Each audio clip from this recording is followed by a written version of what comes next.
A graça e a paz do Senhor, meus queridos e queridas irmãs, desta maravilhosa igreja, dessa maravilhosa EBD. Estamos finalizando a semana, né? Vamos partir agora para o último devocional.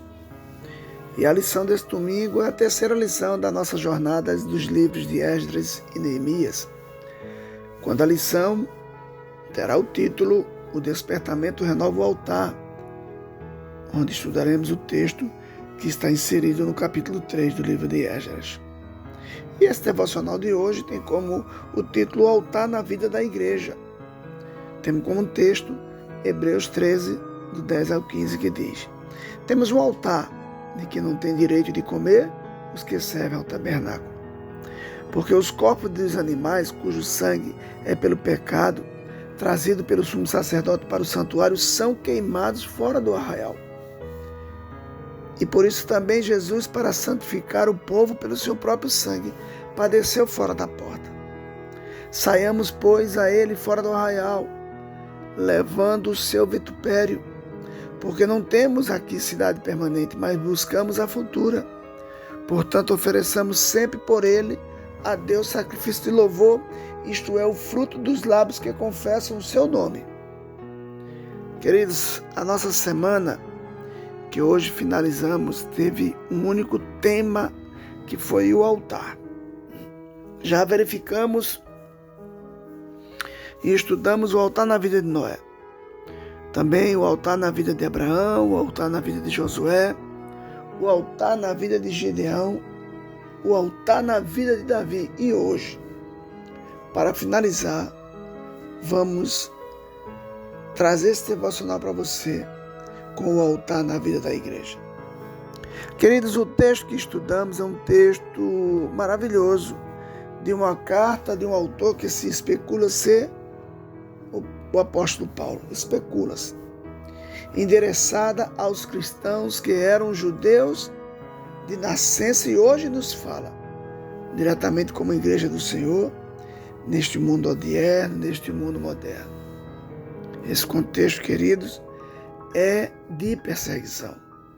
E os judeus estavam correndo o risco de abandonar a fé cristã e voltar para a religião dos seus antepassados.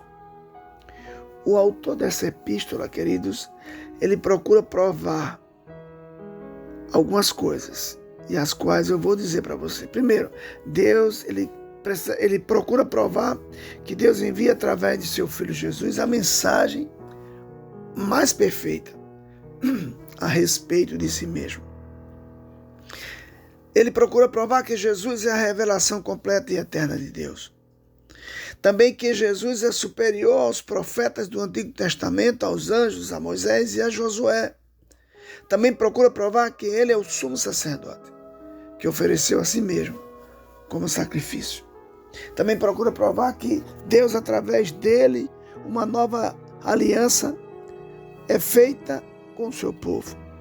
E também que é por meio de Jesus Cristo que podemos alcançar a salvação eterna. Queridos, o capítulo 13 traz a nós comandos para a nossa vida cristã, bem como recomendações e bênçãos. Para entendermos o texto dentro da perspectiva do altar na vida da igreja, precisamos nos colocar como essa igreja que compreende a quem estamos louvando e principalmente entender a natureza de Cristo, pois através dele, de Cristo, e somente nele, podemos nos chegar ao verdadeiro altar de adoração.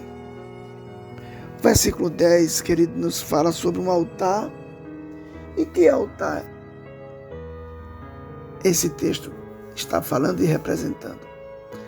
A Cristo e toda a extensão de sua obra redentora. João 3, versículo 3 e 5, ele nos fala de um povo que ainda não deram um passo definitivo e ainda não nasceram de novo e por isso não podem ver e nem entrar no reino de Deus e usufruir do banquete e comer o pão da vida. Os judeus, nos dias de Jesus, eram guardiões das normas legalistas e cerimoniais do judaísmo, querido. Porém, não tinham sido nomeados por Deus como sendo reis e sacerdotes da nova aliança. E aí, o texto vai nos falar do sacrifício de Cristo fora do arraial. Queridos, no cerimonial judaico, os corpos dos animais eram queimados fora do arraial, por estarem impregnados do pecado e, neste caso, impróprio para um arraial santo. Os animais eram em si mesmos inocentes, mas assumiam a culpa de alguém que havia pecado. Se aquele animal, queridos, tomado para o sacrifício, pudesse se expressar por palavras para se defender, ele poderia até mesmo perguntar a Deus: Senhor, quem deve morrer? Eu, que sou inocente, ou ele que é pecador? Mas o que precisamos entender, queridos, é que Deus vindica, Deus reclama ou exige restituição de algo, ou seja, um sacrifício inocente e imaculado, e essas qualidades não se encontram em nenhum pecador.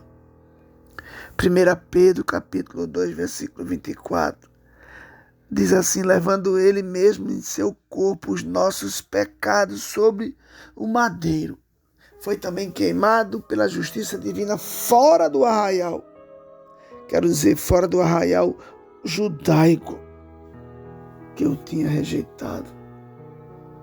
No versículo 12, nos aparece uma expressão interessante: fora da porta. Temos que entender que essa expressão como fora das portas de Jerusalém. Não quer dizer aqui fazer alusão a que a porta do texto indica, visto que em Jerusalém haviam 12 portas. Mas o mais importante para nós hoje é entender que ele tinha uma missão e a cumpriu cabalmente. O arraial do judaísmo, querido. Uma religião de formas e cerimônia. Mas Jesus, além desse povo, precisava santificar um outro povo que concordou com ele em sair fora do arraial, embora com a missão de levar o seu vitupério, conforme nos é dito no versículo 13, que diz: saiamos, pois, a ele fora do arraial, levando o seu vitupério. O arraial aqui deve ser entendido no sentido simbólico, pois religiosamente falando, isso indicava o arraial judaico que rejeitou a Cristo e também o seu ensino. Olha, queridos, mais à frente a cruz de Cristo vem a ser, depois da sua morte, um novo altar escolhido por Deus, onde, sem terem o mínimo de merecimento em si, os remidos se reúnem para oferecer sacrifícios espirituais, como está escrito em Romanos 12:1. Rogo-vos, pois, irmãos, pela compaixão de Deus, que apresenteis os vossos corpos em sacrifício vivo, santo e agradável a Deus, que é o vosso culto racional. Essa é a igreja que se reúne hoje. É esse altar que nós estamos falando. 1 Pedro 2,5: vós também, como pedras vivas, sois edificado casa espiritual e sacerdócio santo, para oferecer sacrifícios espirituais agradáveis a Deus por Jesus Cristo, seu Filho. O versículo 14 nos diz que aqui onde vivemos não é uma cidade permanente, pois tudo aqui é perecível, mas precisamos, como igreja de Cristo, buscarmos a cidade futura, a capital da nova terra, a Jerusalém celestial, conforme Gálatas 4:26, que diz: a Jerusalém de cima, a qual é mãe de todos nós. Apesar, querido, da poesia que nós encontramos no Salmo 122:3, dizer que Jerusalém está edificada como uma cidade bem sólida, porém esta cidade futura que buscamos, permanente e que permanece eternamente, é essa cidade que nós estamos buscando e vamos alcançar. Para finalizar, não podemos deixar de falar sobre o louvor e beneficência como sacrifício a Deus.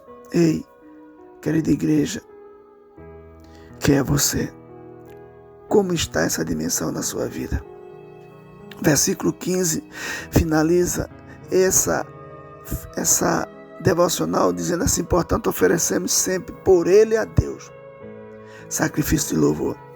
Isto é, o fruto dos lábios que confessam o seu nome. O que é que você está expressando? O que é que eu estou expressando com os meus lábios? O louvor, querido, exprime alegria. Tiago 5,13 pergunta: está alguém contente? E ele mesmo responde: cante louvores. Precisamos entender que louvor, nas páginas da Bíblia, exprime a ideia de agradecimento. Temos 16 salmos que expressam 16 razões para louvar a Deus. Vou citar alguns. Por seus conselhos eternos, por sua salvação, por sua resposta às orações, por seu livramento. E aí vai, aí segue 16 salmos que expressam 16 razões para louvar a Deus.